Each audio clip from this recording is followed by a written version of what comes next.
Vir almal van julle weer baie welkom sê, ook vir die wat vanoggend by die huise is en ook ingeskakel is, mag die Here ook vandag deur sy woord ook vir elkeen van ons ook aanraak. Kom ons word stil vir hom.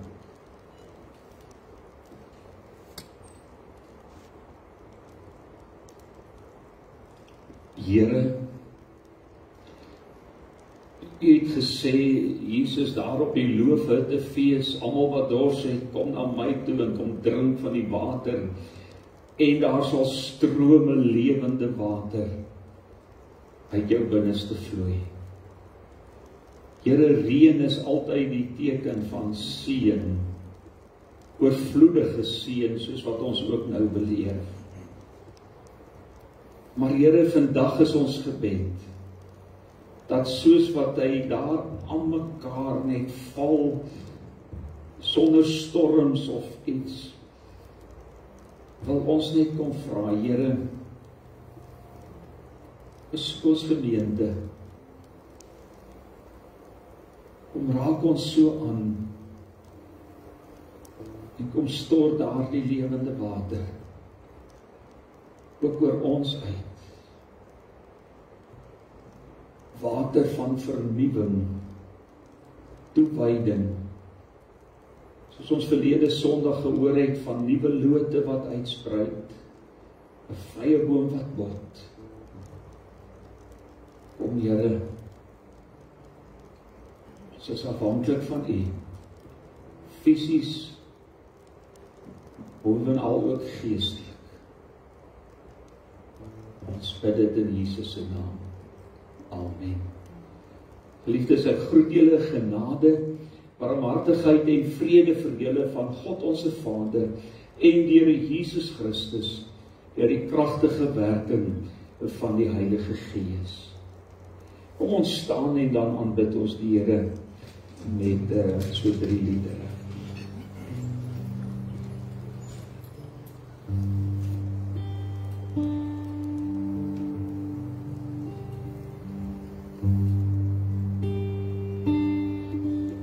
Dus oor die volgende.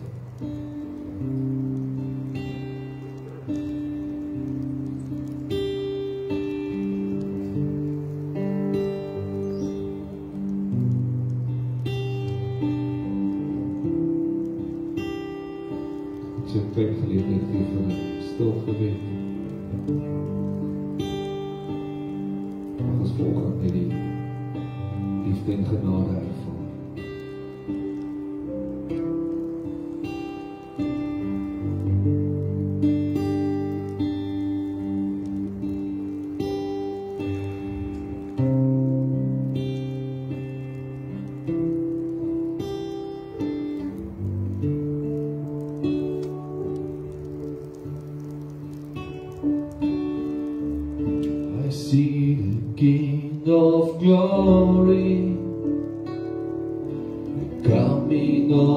Clouds with fire and the whole earth shake, the whole earth shake. I see His love and mercy, washing over all our sin. And the people see, and the people see. Hosanna, Hosanna, Hosanna in the highest. Hosanna, Hosanna, Hosanna in the highest.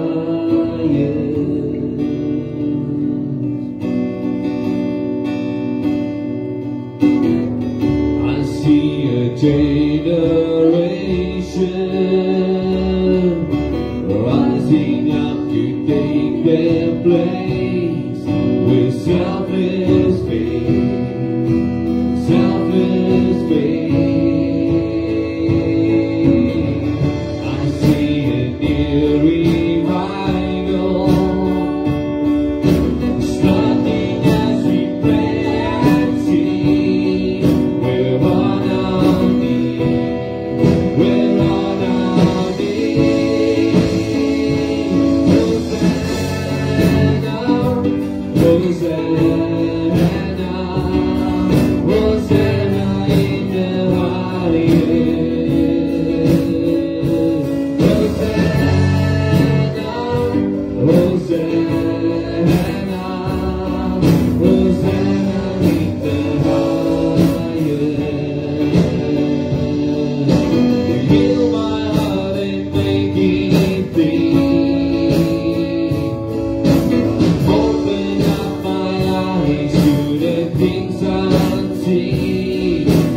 Show me how to love like you have loved me.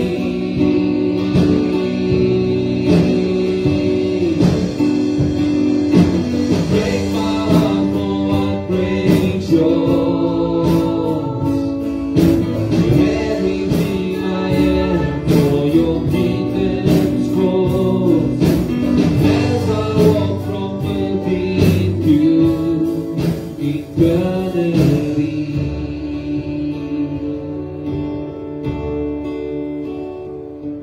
Hosanna, Hosanna, Hosanna in the highest. Hosanna, Hosanna, Hosanna in the highest. Heal my heart, heal my heart and make it clean. Open up my eyes to the things unseen. Show me how to love like you have loved me.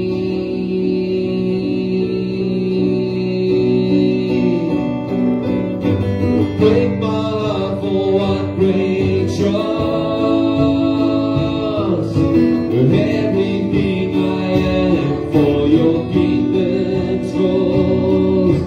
As I roll from within to eternity.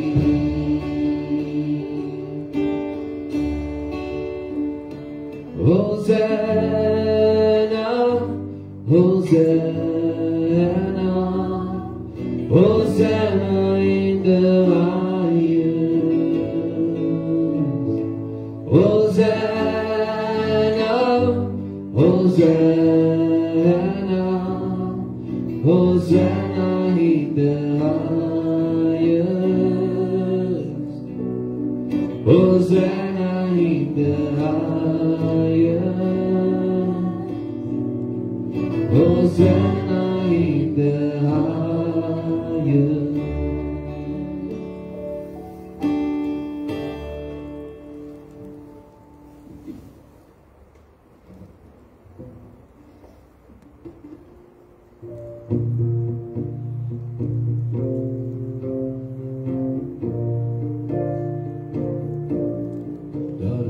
Niks in hierdie lewe, daar is niks op hierdie aarde, daar is niks in al die hemel, daar is niks in hierdie lewe, daar is niks op hierdie aarde, daar is niks in al die hemel, wat vir my meer beteken as Jesus meer as that's meer as that's meer as was niks, daar is niks in hierdie lewe, daar is niks op hierdie aarde, daar is niks in al die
sien teenwoordig. Laat ons bidden nader, hier waar ons voor hom vergader.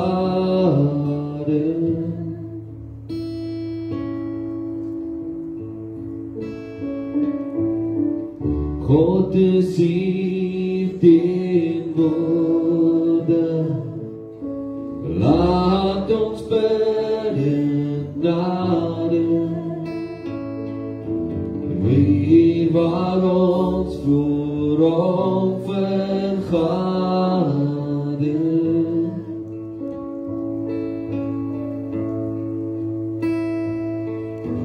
Wie omroep, wie omroep, Heer in Hemelvader, kom nou almal nader.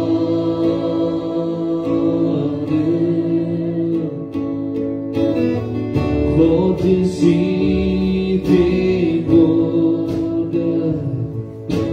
laat ons bidden nader,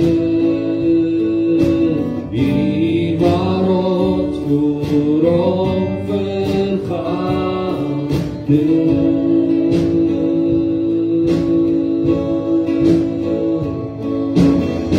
God is hier teenwoordig, Heiliges die Here, buigen stilte om te leren. Wie omroep, wie omroep,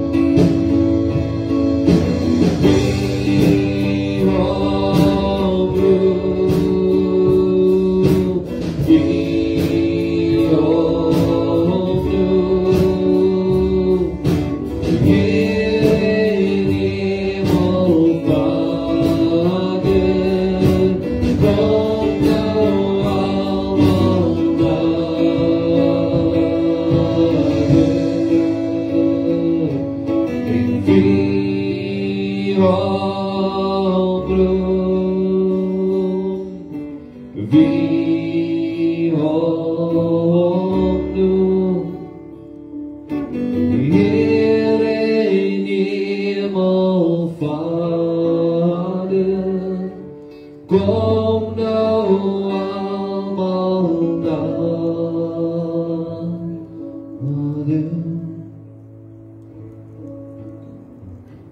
Here, dankie dat ons weet dat U ook vanoggend deur die Gees ook hier by ons teenwoordig is.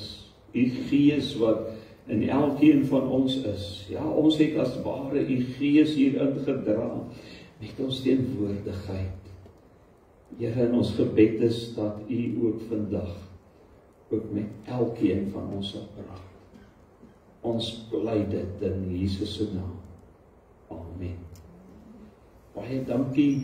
Kom ek hoor net kleuter en kinderkerk is daar, dan net is daar wat wil gaan. Daar sy.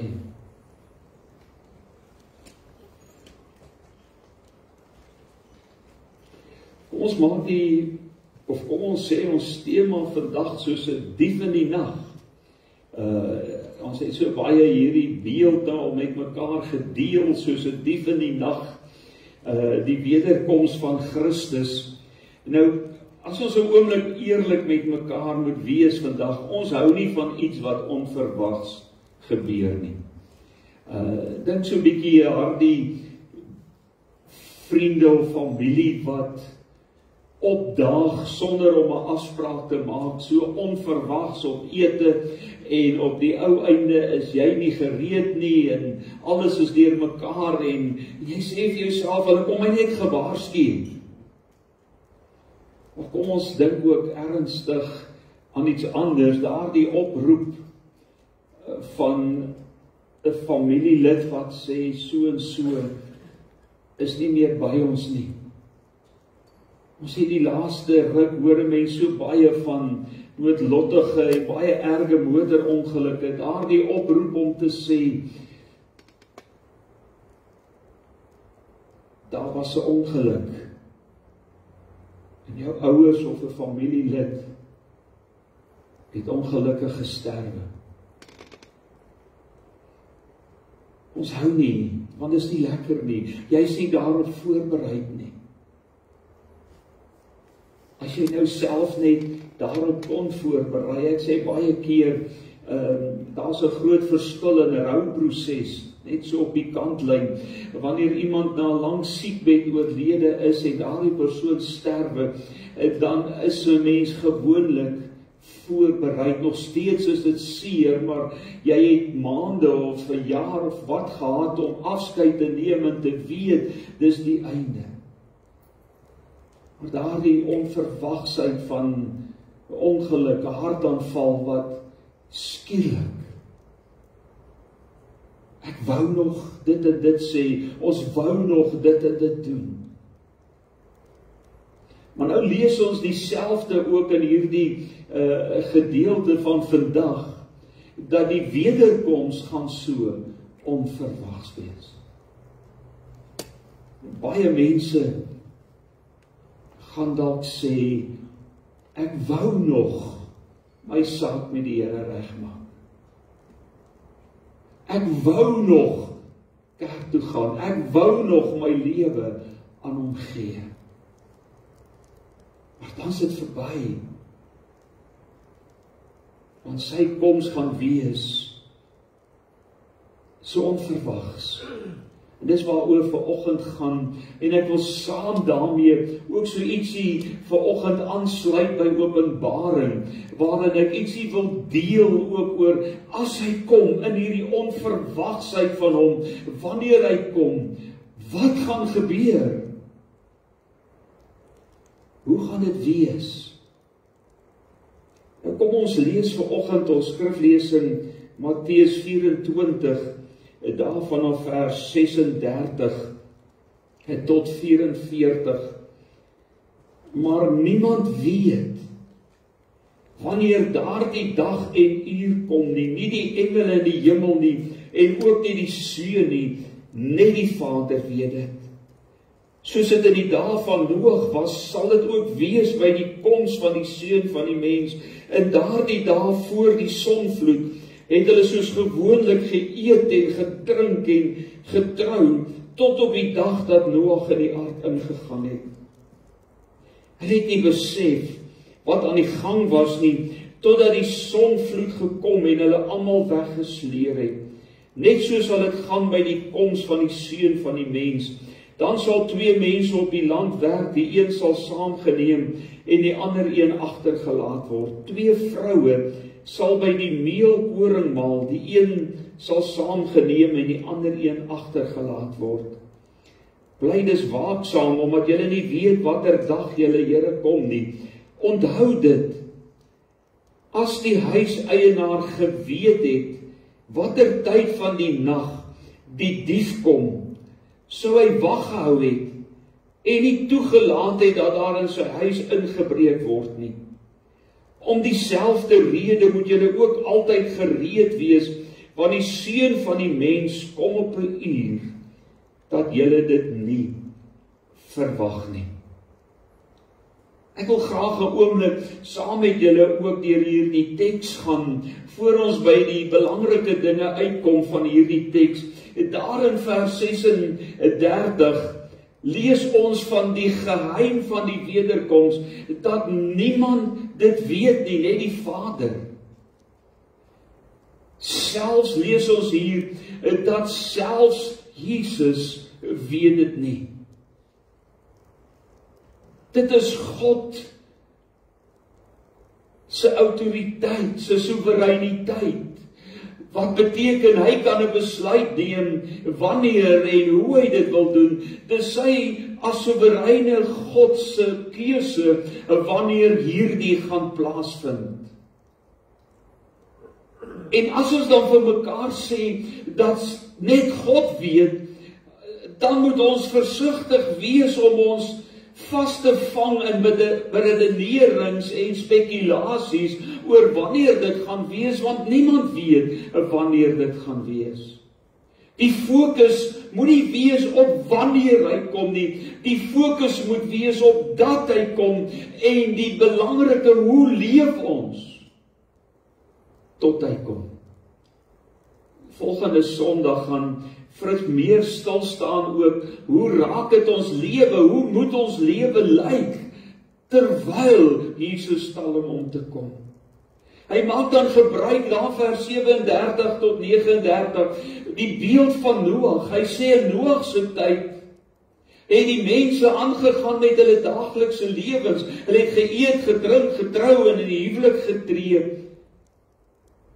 Dit was nie verkeerd om te eet en te drink en in die huwelik te tree nie, so dit gaan nie daarteen die daaglikse behoefte, normale omstandighede nie, nee. Dit gaan daaroor dat hulle geleef het sonder God. Hulle het aangegaan asof daar nie 'n God is nie. God het hulle hoeveel keer gewaarsku, totdat hy op die ou einde besluit het om vir Noag te gebruik. En Noag bou vir 100 jaar lank aan 'n ark. Vir 100 jaar het daardie mense die kans gehad, maar hulle het aangegaan met hulle lewe en glad nie vir God in berekening gebring nie. So dit beteken nie, hierdie beeld van Noag, dat ons moet ophou om te leef nie, allermins, ons moet aangaan met ons daaglikse omstandighede, soos ek al baie keer gesê het, toe hulle vir Martin Luther vra, as jy weet die Here gaan môre kom, wat gaan jy vandag doen? Toe sê hy, dan gaan ek 'n boom plant. Want ons moet aangaan. Maar hierdie aangaan met ons normale aktiwiteite is 'n aangaan onder hierdie ongelooflike besef dat ek moet gereed wees en my lewe moet 'n lewe wees tot eer van God. Ons moet geestelik waaksaam wees. Dan kom vers 40 tot 41 en dan praat hy van die skeiding. Hy sê 2 manne sal in die veld wees, 2 vroue by die meel, een geneem en ander een agtergelaat. 2 sal in 'n bed lê en slaap. Die een gered en die ander een nie. Baie mense gebruik hierdie teks om te verwys na die wegraping, maar wat baie belangrik is, hierdie teks is deel van wat plaasvind by die wederkoms van Jesus Christus, en dan die beeld wat ons in die Bybel kry, en wat ons nou so ietsie met mekaar ook gaan deel uit Openbaring, is dat Jesus gaan kom met almal wat reeds gesterf het, met die siele van hulle wat reeds gesterf het, en die wat op aarde is, gaan hom tegemoet gaan. En dan gaan hy hulle vestig in die nuwe hemel en die nuwe aarde. Daar is skeiding. Want dis wat met die wederkoms gebeur. Die wederkoms bring skeiding.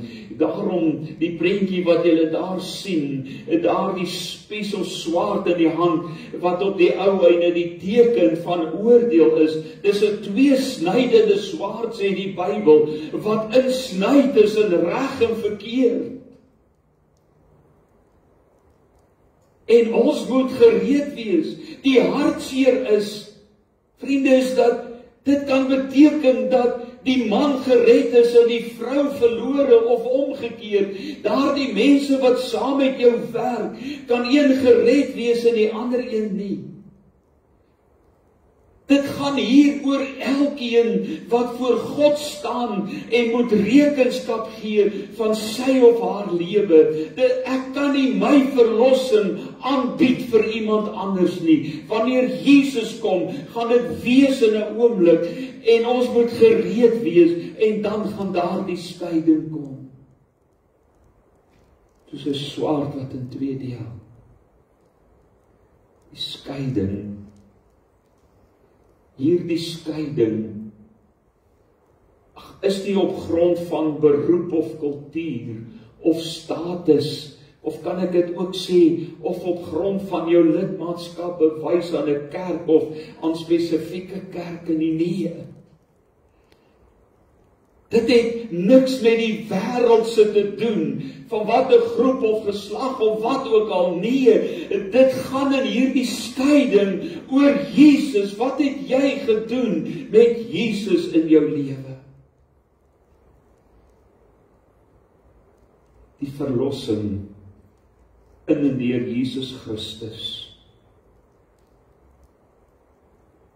Of ons hom ken of nie. Dan kom vers 42 tot 44 en hy praat daarvan die oproep tot waaksaamheid. Wees dus waaksaam, wees gereed. Vriende, ek kan vandag vir jou waarborg, as jy weet vandag 2 uur gaan daar 'n inbreker in jou huis inbreek, waarborg ek jou, gaan jy vir hom sit en wag. Jy gaan gereed wees. Die hartseer is wanneer daar 'n inbraak was, mense kan gevang word, dan die volgende nag of 2 of 3, dan sit almal gereed in die wapens en ons is reg vir hom. As hy vandag kom, nee, hy kom onverwags. Wanneer jy weer ontspan en vergeet daarvan, en ons sê, wanneer jy weer laks word, en deure nie sluit nie, en al die dinge, dan kom hy weer. Jesus se koms is wanneer ek en jy dit die minste verwag, en is interessant, het julle hier raak gesien, baie mense sê, maar hoe is dit moontlik, hulle praat in hierdie vers, en ek dink daardie eerste lesers het die vraag gevra, om te sê, maar hoe werk dit, party werk en ander lê in slaap. Ek en jy vandag weet en wys net hoe die Bybel vooruit sien, en alles weet, ons weet in die aarde is rond, en waar ons vandag en daglik is daar dele van hierdie wêreld waar mense in die nag is en lê in slaap.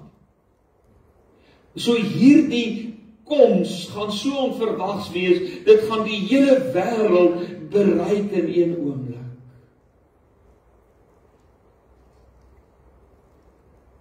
En wat gaan gebeur? Ek het nie tyd vandag om alles presies vir julle te verduidelik nie, maar wat baie belangrik is wanneer 'n mens gaan lees dit gerus, dan nou ook in julle Bybels vanaand.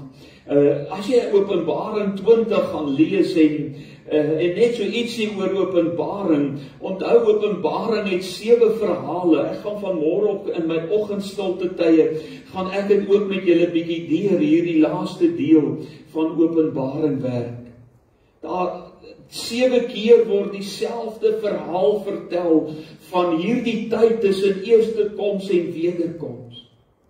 So daarin Openbaring 19 vanaf vers 11 begin daar weer met die laaste, die 7de verhaal oor die eindgebeure. En hierdie verhaal fokus spesifiek oor dit wat ons vandag met mekaar deel. Daardie oomblik wanneer Christus weer gaan kom. En dan praat hy in hierdie gedeelte, as julle dit lees, praat hy van die eerste dood en die tweede dood en van die eerste opstanding en van die tweede opstanding. En is eintlik so pragtig in hierdie gedeelte uitmekaar gesit. As ons daar gaan lees, in Johannes 20, wil ek net so enkele vers lees, of vers 4, toe het ek die trone gesien en die siele, luister, van die mense wat onthoof is, bedoelende, hulle wat getrou gebly het in die verdrukking aan Christus, omdat hulle aan die getuienis van Jesus en die woord van God vasgehou het. Hulle het op die trone gaan sit, en aan hulle is die bevoegdheid gegee om as regters op te tree. Dit is hulle wat nie die dier en sy beeld aanbid het nie, maar getrou gebly het aan God. Hulle het lewend geword en saam met Christus 1000 jaar lank regeer. Dis die eerste opstanding. Die ander dooies het nie lewend geword voordat die 1000 jaar om was nie. Geseënd en heilig is die wat aan die eerste opstanding deel het. Oor hulle het die tweede dood geen mag nie, maar hulle sal priesters van God en van Christus wees en sal saam met hom regeer. En dan in vers 14 lees ons, toe is die dood en die doderyk in die vuurpoel gegooi. Dis die tweede dood, die vuurpoel. As daar gevind is dat iemand sy naam nie in die boek van die lewe geskrywe staan nie, is hy in die vuurpoel gegooi. Wat gebeur daardie dag? In hierdie gedeelte word dit vir ons die prentjie so helder en duidelik. Hier word in die eerste plek gepraat van die aardse dood. En hoeveel keer, vriende, het ek al van hier af vir julle gesê, as ons praat oor die wederkoms, dan moet ons praat ook oor ons eie dood. Afhangende van wat eerste is, my eie dood of die wederkoms. En dis waarvan hier gepraat word. Die eerste dood is daardie fisiese dood wat almal van ons moet deurgaan. En jy kan maar vir ons daai prentjie daar opgooi.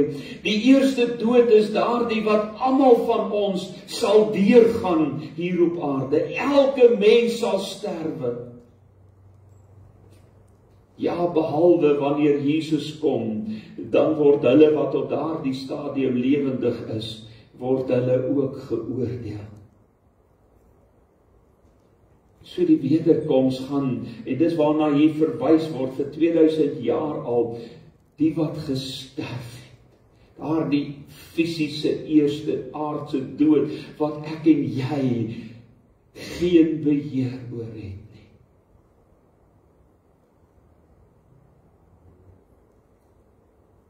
En dan word in hierdie gedeelte gepraat van die eerste opstanding.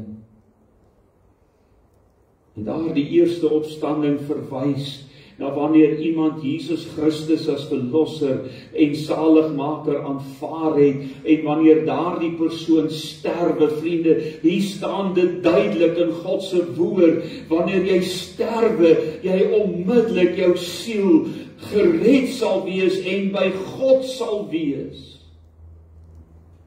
Dis die eerste opstanding, dat wanneer ek hier op aarde sterwe, dan is die einde daar, en dan het ek deel aan daardie eerste opstanding, waar ek gaan opstaan en saam met Christus my siel, saam met hom wees, en waar ek saam met hom sal regeer en heers en aan hom hulde bring daar in die hemel, totdat hy eendag weer gaan kom.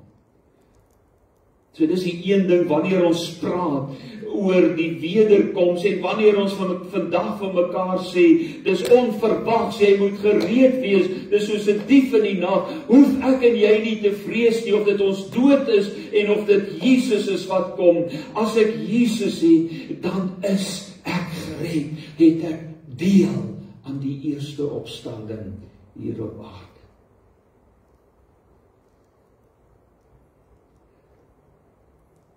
Maar dan praat hy ook in hierdie gedeelte van die tweede dood.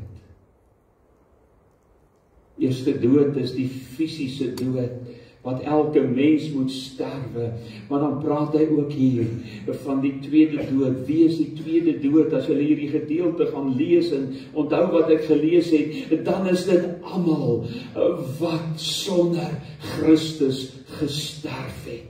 Lees ons, almal van hulle wat sonder Christus gesterf het, word saam met die Satan van ouds in die dood, word in die vuurpoel gegooi. Dis die tweede dood. En dan staan hier die ongelooflike mooi ding, hulle wat deel het aan die eerste opstanding, hoef nie te vrees vir die tweede dood. Vir die hel nie. So hierdie gedeelte vandag wat gaan om te sê, hy kom soos 'n dief in die nag, is eintlik vir jou en vir my 'n ongelooflike stuk troos om te weet.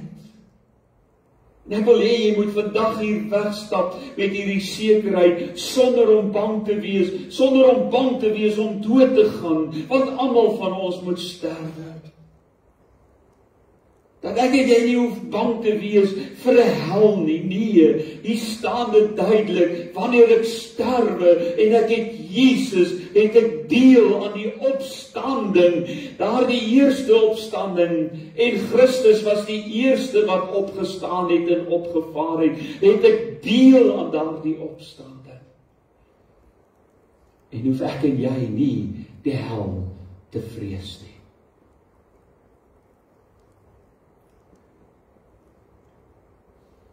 Ek dink partykeer maak dominees 'n fout.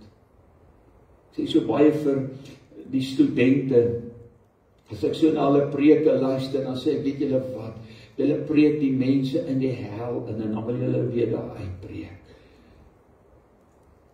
Voor jou, die meeste, ek sê nie almal, ek veralgemeen nie, voor jou sit mense wat Jesus ken en liefhet.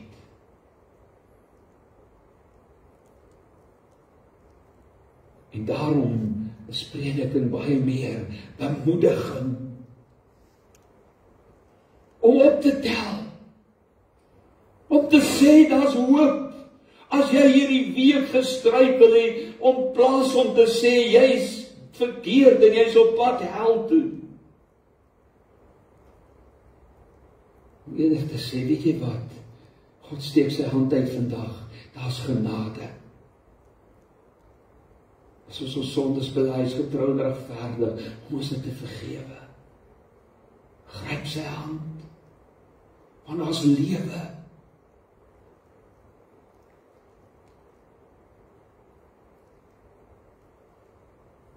Ons het so baie keer,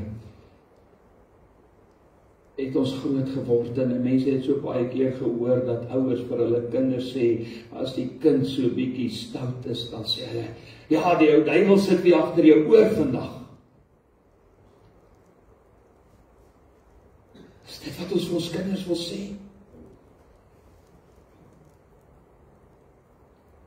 Of as jy dit doen, gaan jy reguit hel.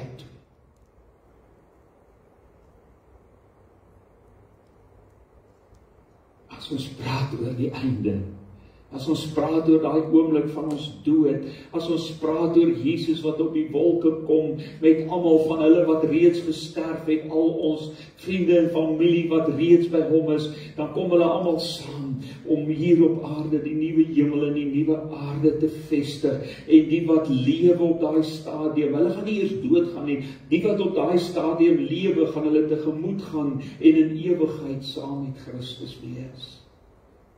Ons hoef nie bang te wees. Daar is soveel tekste wat sê, wie die Seun het die lewe. Wie deel het aan daai eerste opstanding, daardie verlossing in Jesus Christus. Of hy sterwe en of Jesus gaan kom, hy kan weet, hy die lewe.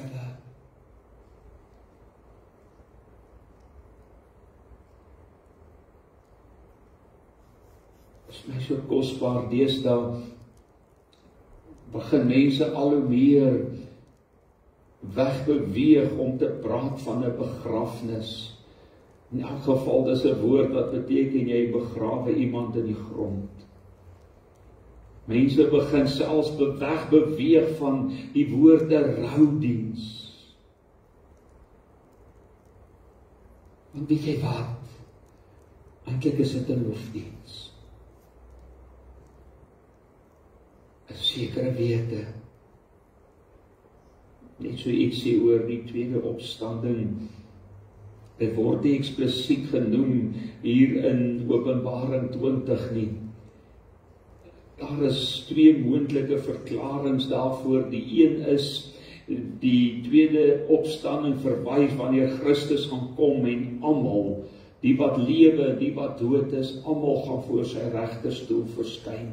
Daar's ander wat sê hierdie tweede opstanding wys eintlik na die ewigheid wat wag.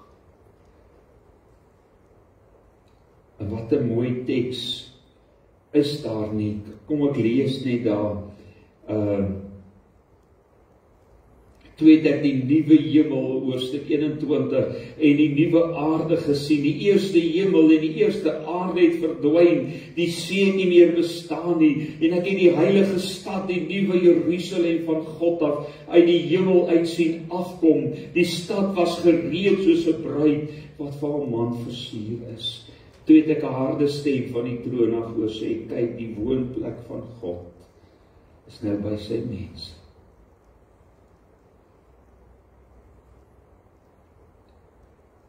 Sien jy uit?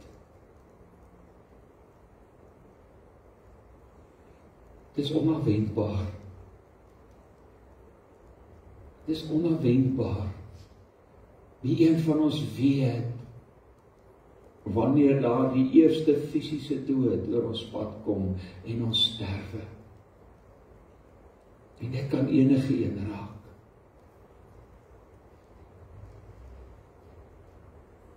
Maar die wederkoms is ook soos 'n dief in die nag.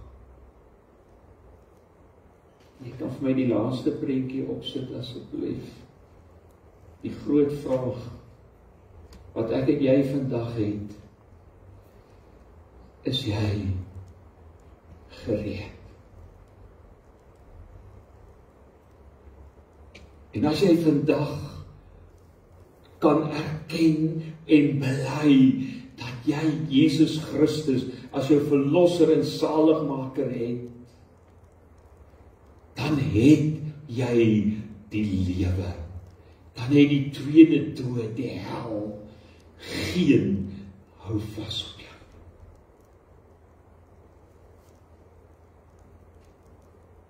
En het jy deel aan 'n ewige lewe saam met Christus. Wat 'n vooruitsig.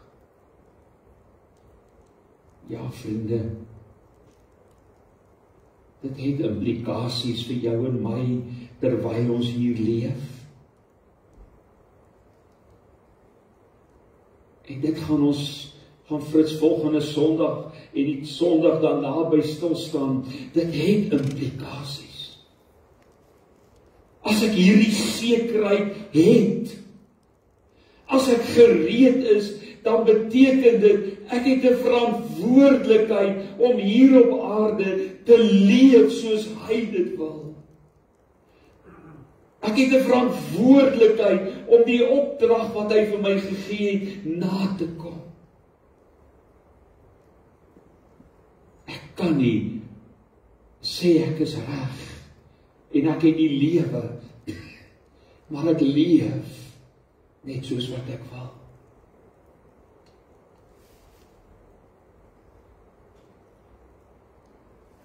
Ons het 'n verantwoordelikheid.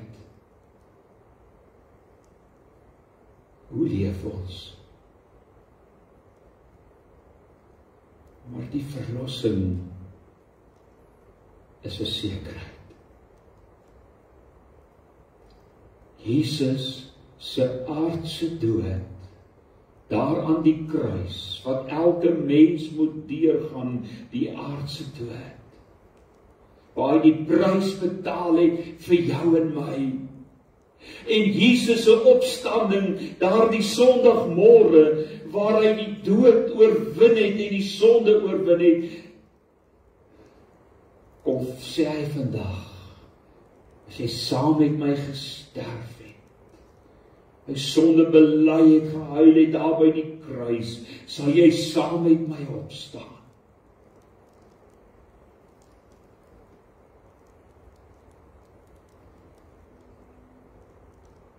Gereed daarvoor. Kom ons bid saam. Dierbare Vader, baie, baie dankie vir hierdie gedeelte. Dankie dat U ook vandag vir ons kom sê, dat ons moet lewe met 'n ewigheidsfokus.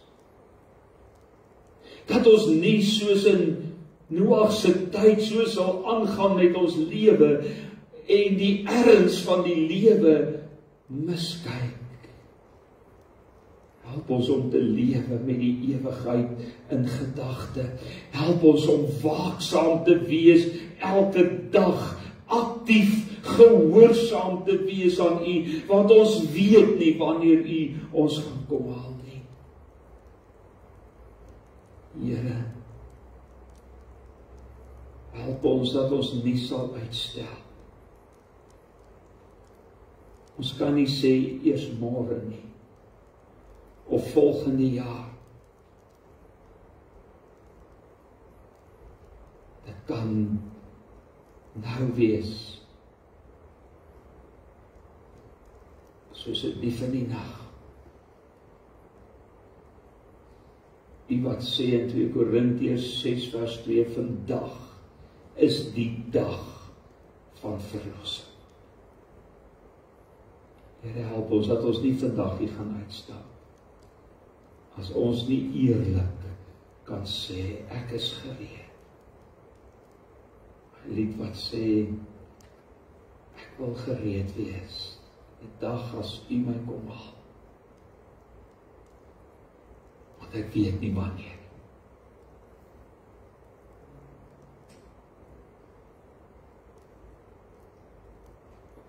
Vader, dankie dat ons kan weet dat die dood en U wederkoms nie iets is om te vrees nie. Dat ons kan weet, as ons Jesus, as ons U het ons die lewe. Ons loof U daarvoor. Amen. Kom ons sluit af met die laaste lied.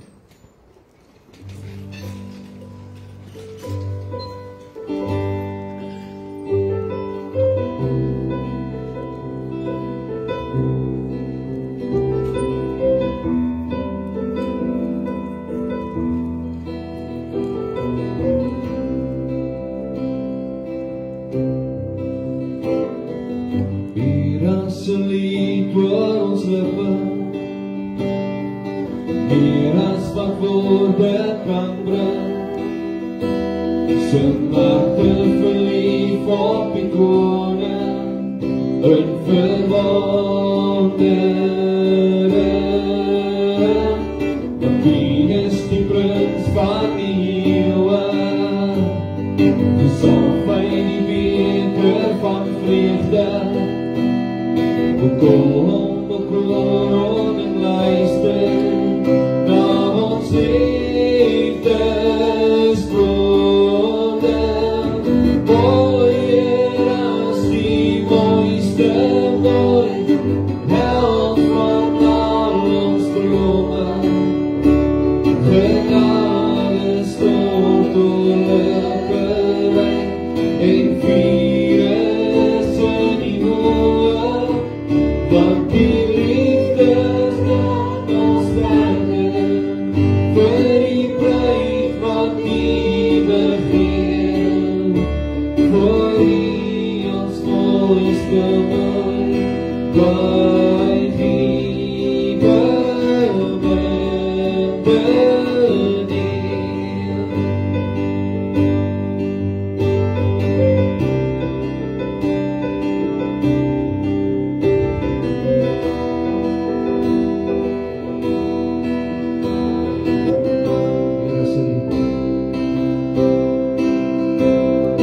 Hier as 'n lied oor ons lippe, hier as wat woorde kan bring, sing harte verlief op die koning, in verwondering. Want die is die prins van die eeuwe, sal by die beker van liefde, kom bekroon en luister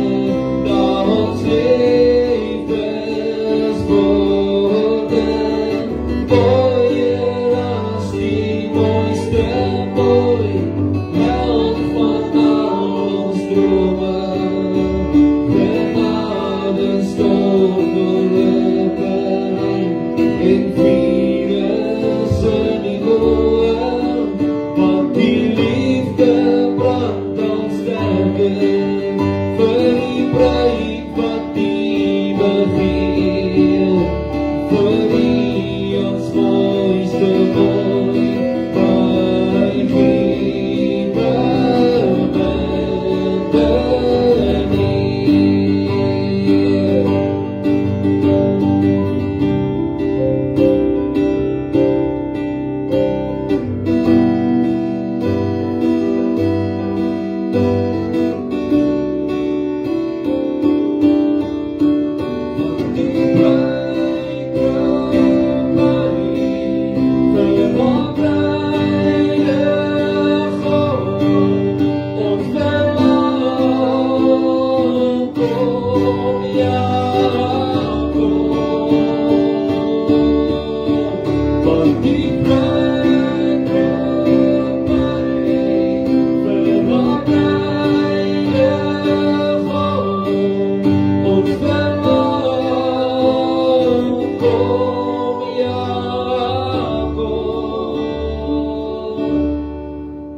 held van al ons drome, genade stort oor lippe en vuur is in die hoë, want die liefde brand ons sterker, vir die bruid wat U begeer, vir U ons mooiste mooi, by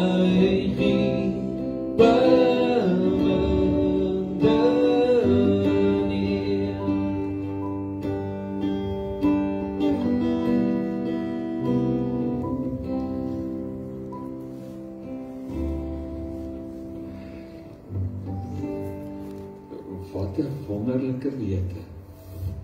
Daar's 'n bruilofsmaaltyd. 'n Ewige bruilofsmaaltyd wat nooit gaan ophou. Kan jy dink om op 'n troue te wees en dit hou nooit op nie. Maar die Here sê daai bruilofsmaaltyd is nou al reeds vir jou en vir my. So sterwe kom haal hy ons nou. En dis ons by hom. Waar ons aansit aan hierdie fees. Gereed daarvoor.